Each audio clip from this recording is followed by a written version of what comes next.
السلام علیکم. محمد اظہر صدیق اپنے پروگرام میس نیوز کے ساتھ حاضر خدمت ہے. کوئی چیزیں آپ کے سامنے میں رکھتا رہتا ہوں اور جو تیزی سے تبدیلی ہوتی ہے، میرا کام ہے آپ تک آگاہی دینا. اس ملک کے سیاہ و سفید کا جو فیصلہ کرنے والے لوگ ہیں یا اس ملک کو آگے لے جانے والے جو لوگ ہیں اور ملک جس سمت میں چل رہا ہے، بہت سے سوالات اٹھ رہے ہیں. کوشش کریں گے پروگراموں میں اس کا جواب دیتے رہے، لیکن آج جو سب سے اہم معاملات ہے کہ کون سا بڑا فیصلہ آ گیا اور کون سی بڑے کام آگے پاکستان تحریک انصاف کی فیور میں جا سکتے ہیں، اس میں ڈیٹیل ڈسکشن ہوگی. 26ویں آئینی ترمیم کا سٹیٹس کیا ہونا ہے، ابھی کیا ہونے جا رہا ہے. 9 مئی کے حوالے سے آپ ضمانتیں دیکھ رہے ہیں، جو ضمانتیں 2 سال لگتے تھے اب ضمانتیں جلدی کیوں ہو رہی ہیں، کیا وجوہات ہے، اس پہ ساری گفتگو کریں گے. اور ساتھ ساتھ chief of the army staff کی ایکسٹینشن کے حوالے سے کچھ سوالات ہیں جو بار بار آپ لوگ پوچھ رہے ہیں، اس کا جواب دینا بہت ضروری ہے. سب سے پہلے تو آپ کے سامنے ایک بات بڑی واضح رکھ دوں کہ میں 9 مئی کے حوالے سے آپ کو یاد ہے، میں پہلے دن سے ایک بات کہہ رہا ہوں کہ اس میں جنرل امنیسٹی دے دینی چاہیے.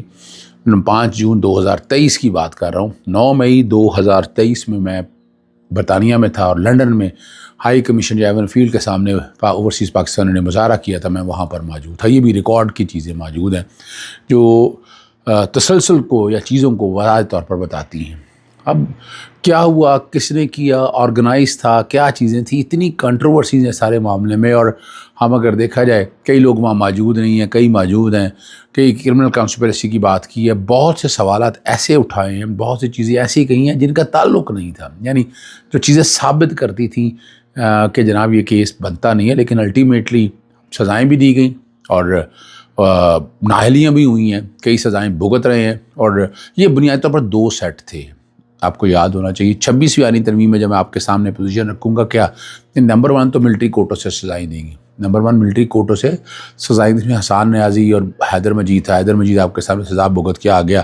حسان نیازی کی 10 سال کی سزا ہے. اور یہ ایک سیٹ تھا. دوسرے سیٹ میں 9 مئی کے حوالے سے ساری دہشت گردی کی کورٹوں سے سزائیں سنائی گئی.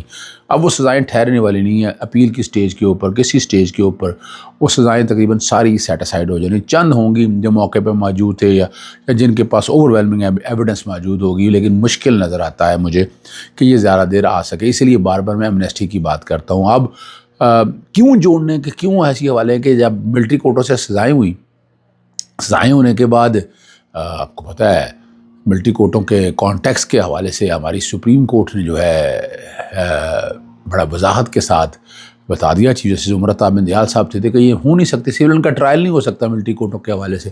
معاملہ اس کے خلاف حکومت نے انٹرا کورٹ اپیل فائل کی اور انٹرا کورٹ اپیل میں حسان نیازی صاحب کے والد صاحب نے بھی باتیں جب کہیں کہ ٹھیک ہے ان کا جو بھی فیٹ ہونا فیصلہ کر دیا جائے. اس میں ہم نے دیکھا کہ سزائیں سنائی گئی اور وہ سزائیں میں اپیل پرووائڈڈ نہیں ہے. رائٹ ٹو فیئر ٹرائل، یعنی اتنی ابھی تک ایویڈنس سامنے نہیں آ سکے، ابھی تک فیصلے سامنے نہیں آ سکے. اور الٹیمیٹلی جب کانسٹیٹیوشن کورٹ کے سامنے جب یہ معاملہ آیا تھا، کانسٹیٹیوشن کورٹ نے اس کو جس کانٹیکس کے حوالے سے بھی دیکھا تو وہ جو بات ہم کہتے تھے کہ right to fair trial article 10A کے سامنے اپیل پرووائڈ کرنے کا 45 دن میں، ابھی تک ہم نے 45 دن کے حوالے سے کوئی ایکشن نہیں لیا. کنٹیمپٹ کی اپلیکیشن کو امپلیمنٹیشن کے حوالے سے کوئی نہ کوئی درخواست تو آنی چاہیے کہ تاکہ قانون سازی اپیل کی سامنے آ جائے اور اپیل کے اندر ایویڈنس سامنے ہے. سزائیں بھگت رہے ہیں لیکن اس کا یہ ایلیمنٹ نہ چھیڑا گیا. اب جب یہ دیکھا گیا کہ حالات یہ پر ایسے موجود ہیں، یہ اصولی طور پر پھنس چکا ہے، تو پھر 9 مئی کے حوالے سے سپریم کورٹ نے کہا کہ جناب اب 4 مہینے میں فیصلہ کرے. 4 مہینے میں فیصلہ آ گیا اور وہ فیصلے سارے دیکھ چکے ہیں آپ. اس میں اتنی کنٹروورسیز ہے، میں آپ کے سامنے ایک ایک چیز بتا چکا ہوں. وہ فیصلے ٹھہرنے والے نہیں ہیں. اب اس کا شکار جو ہیں شیر شاہ ہوئے ہیں یا شہیر ہوئے ہیں، اس پہ گفتگو میں ابھی پروگرام کیا اپنا اسی حصے میں بات کروں گا. 26ویں آئینی ترمیم کے بعد میں بات کروں گا. اب آپ نے یہاں پہلے تو یہ سمجھے کہ سزائیں ہو گئیں. اب شہیر جو ہیں وہ تو پاکستان لاہور میں تھے نہیں، جہاں کہیں چترال میں تھے. ایویڈنس آ چکی، ایفیڈیوٹ آ چکے، CDR آ چکا تھا، اور لیکن ان کا ریمانڈ اتنا لمبا دیا، ڈنڈے برآمد بھی کر دیا. یعنی موقع پہ تھے بھی نہیں، ڈنڈے بھی برآمد ہو گئے. یعنی ہمارے یہ سوال تو اٹھے گے نا، اگر یہ باہر کے ممالک میں اس طرح کی بات ہو تو وہ تو میں جوتے دے کے تو نہیں میں کہتا مار رہے ہیں، لیکن وہ بات تو کریں گے یہ کس بنیاد پر آپ نے ریکوریز کی ہے. فیک ریکوریز ہی کہلائیں گی. شیر شاہ سے بھی ڈنڈا برآمد ہوگا، جس سے دل چاہتا ہے تتیم بیان میں ڈنڈے برآمد کر کے، اور آپ کیس اپنا خود کمزور کر رہے ہیں، مذاق اڑا رہے ہیں اس کانٹیکس کے حوالے سے. شاہیر کا جو ہے وہ تو میں بریت دیکھ رہا ہوں ان کا، ان کے ریمانڈ میں نے چیلنج کرنے کا اس وقت بھی کہا تھا کہ پہلا ریمانڈ بھی چیلنج ہونے والا ہے، دوسرا ریمانڈ بھی چیلنج ہونے والا ہے، الٹیمیٹلی جو ہے ان کی بریت میں آج بھی سمجھتا ہوں کہ بریت ان کی یقینی ہے شاہیر کے حوالے سے۔ اب اس میں ریمانڈ تو چیلنج نہیں کیا، چلیں ضمانت ہو گئی ہے، لیکن الٹیمیٹلی ریمانڈ یا ایکویٹل کے کانٹیکس میں جب ریمانڈ دیا گیا تھا اس والے پروسیس کو چیلنج کرنا چاہیے، اور آج بھی چیلنج کرنا چاہیے۔ شاہیر اپنا شیر شاہ کے حوالے سے جو کہ موقع پہ موجود تھے، احسان ریاضی کے ساتھ مجھے تو ایویڈنس یہاں کسی حد تک موجود ہے، لیکن انہوں نے کوئی وائلنس میں حصہ نہیں لیا، کسی ایسے، یعنی ابھی تک بھی اگر دیکھا جائے کچھ چند نعرے، سلوگن لگانا، چینٹ کرنا، وہ ساری باتوں کو سامنے رکھتے وہ سفیشینٹ ایویڈنس نہیں ہے جس کی بنیاد پر سزا دی جا سکے۔ میں یہ سزائے 9 مئی کے حوالے سے الٹیمیٹلی اپیل کی سٹیج پر ختم ہوتے دیکھ رہا ہوں۔ اپیلیں کب لگتی ہیں، سسپینشن کب آتی ہیں، یہ ذہن میں رکھ لیجئے گا، لیکن الٹیمیٹلی یہ چلنے والا نہیں، اتنی ایویڈنس اس کے اندر موجود رہی ہے۔ شیر شاہ کے حوالے سے اگر دیکھا جائے، اسی لیے عدالت ذرا دیر رکھ نہیں سکتی تھی، اور ایک سوال جو پیدا ہوا کہ شاہ محمود قریشی صاحب کا اتنا وقت لگا، اور یہ دیکھیے شاہ محمود قریشی کے کانٹیکس کے حوالے سے اب پریسیڈنٹ سیٹ ہو چکی ہے، اتنی دیر لٹکانے کے حوالے سے بھی دیکھ لیجیے آپ چیزیں، اب یعنی شیر شاہ اور شاہیر کو آپ اس سٹیج پہ نہیں رکھ سکتے کہ جناب شاہ محمود قریشی یا باقی لوگوں کی سٹیج کے اوپر۔ وجہ یہ ہے کہ وہ تو گزر چکا، چیزیں ساری سامنے آ چکی ہیں، اب جتنا میٹیریل ہے وہ بھی سامنے آ چکا، تو الٹیمیٹلی جو ہے وہ ضمانت بنتی تھی اور ضمانت دے دی گئی عدالت میں۔ اور اس میں بریت بھی دیکھ رہا ہوں، بریت کے حوالے سے مختلف تجاویز میں پہلے دے چکا ہوں، میں بار بار بیان کرتا ہوں کہ اس کو اس کانٹیکس میں لے کے جانا، جیسے میں ریمانڈ چیلنج کرنے کی بات کی، بریت کے کانٹیکس کے حوالے سے بھی، ڈسچارج کے حوالے سے بھی جو ہے نا وہ درخواستیں دائر کرنی چاہیے، اور very good case for acquittal as well. اچھا، ہم باتیں آگے کی طرف لے کر چلتے ہیں۔ Chief of the army staff کے حوالے سے جو باتیں ہو رہی ہیں، بڑی کنفیوژن کریٹ ہو رہی ہے، میں نے اس میں بڑی کلیئرٹی دے دی تھی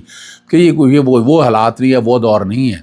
حالانکہ اس دور کے اندر بھی جب جسٹس آصف سعید کھوسہ صاحب تھے، جسٹس سعید منصور علی شاہ صاحب تھے، عمران خان صاحب کے دور میں جب ایکسٹینشن کے حوالے سے بات ہوئی تو الٹیمیٹلی جو ہے سپریم کورٹ نے یہ راستہ دیا، 6 مہینے کے لیے برقرار رکھا، ترمیم کرنے کو کار ترمیم ہو چکی ہوئی ہے قانون کے تحت۔ اب یہاں چونکہ جس وقت chief of the army staff جناب عاصم منیر صاحب کو تعینات کیا گیا تو 3 سال کے لیے کر سکتے، تو 3 سال کا نوٹیفیکیشن جاری ہو گیا جو 27 نومبر 2025 کو ختم ہو رہا ہے۔ اب جو کہ قانون میں ترمیم ہو چکی ہے کہ تعیناتی جو ہے وہ 5 سال کے لیے، ایکسٹینشن بھی 5 سال کے لیے ہونی چاہیے۔ اب اس میں 2 راستے ہیں، یعنی ایک تو اس نوٹیفیکیشن کو ریٹیفائی کیا جائے گا، ایکسٹینڈ کیا جائے گا، یہ کہا جائے گا کہ قانون کے مطابق 5 سال ہوگی، اس لیے 3 سال کو 5 سال تصور کیا جا سکے، یا تعیناتی جو ہے وہ 5 سال کے لیے ہوگی۔ دوسری پاسبلٹی کیا ہے کہ جناب یعنی ایکسٹینشن کی طرف چلا جائے، جو کہ کنٹینیوٹی کی بات رانا ثناء اللہ کر چکے ہیں، بیرسٹر عقیل ناصر اپنے طریقے سے بیان کر چکے ہیں، اس سے مراد یہی ہے کہ جناب ان کو رکھا جائے گا 5 سال کے لیے۔ رانا ثناء اللہ تو بات 2027 کی بات کرتے ہیں کہ وہ 5 سال کے لیے رکھا جائے، لیکن میں آج بھی سمجھتا ہوں کہ اگر ایکسٹینشن دے دی گئی تو 2023 سے 5 اگر ایڈ کر لیں، اگر آپ 2025 سے 5 ایڈ کر لیں تو 2029 ہے۔ اب 2029 تک وہ کئی معاملات آپ سامنے، chief justice supreme court of Pakistan وہ بھی آپ کے سامنے بڑی وضاحت کے ساتھ ہیں، اور اب پتہ چل جائے گا آپ کو کیا ہونا ہے۔ یہاں جو ہے نا، میں اس میں ایمبیگوٹی کوئی نہیں دیکھ رہا، جھگڑا یہ سارا اپنی جگہ پر موجود ہے، لیکن ایک بات میں اور بتا دوں گا، یہ سارا نظام اس طرح چل نہیں سکتا۔ الٹیمیٹلی اسی نظام کے اندر سے کچھ ہونا ہے،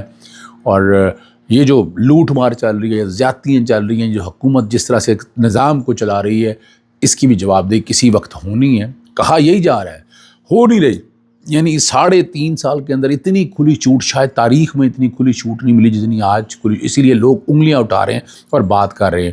میں متقاضی بھی اور مطالبہ بھی کرتا ہوں کہ اس کا احتساب ہو، کہ جو لوگ قصوروار، جنہوں نے ظلم اور زیادتی کی، انہیں کٹہرے میں لا کر کھڑا کیا جائے۔ اور آخری بات جو کہ انہیں چیزوں سے جڑی ہوئی 26ویں آئینی ترمیم ہے، 26ویں آئینی ترمیم کی وجہ سے یہ سارا کچھ جتنا کچھ کام کیا گیا، ترمیم کے بعد قوانین جو پہلے تبدیل کیے گئے کہ جس میں اپوائنٹمنٹ اور ایکسٹینشن کا معاملہ رکھا گیا، لیکن اس کا جو خطرناک پہلو ہے کہ یہ 26ویں آئینی ترمیم کے ذریعے جو ججز کو تعینات کرتا ہے، جو باقی معاملات سارا دیکھتا ہے، وہ سارے کا سارا ایگزیکٹو کا مبنی ہے۔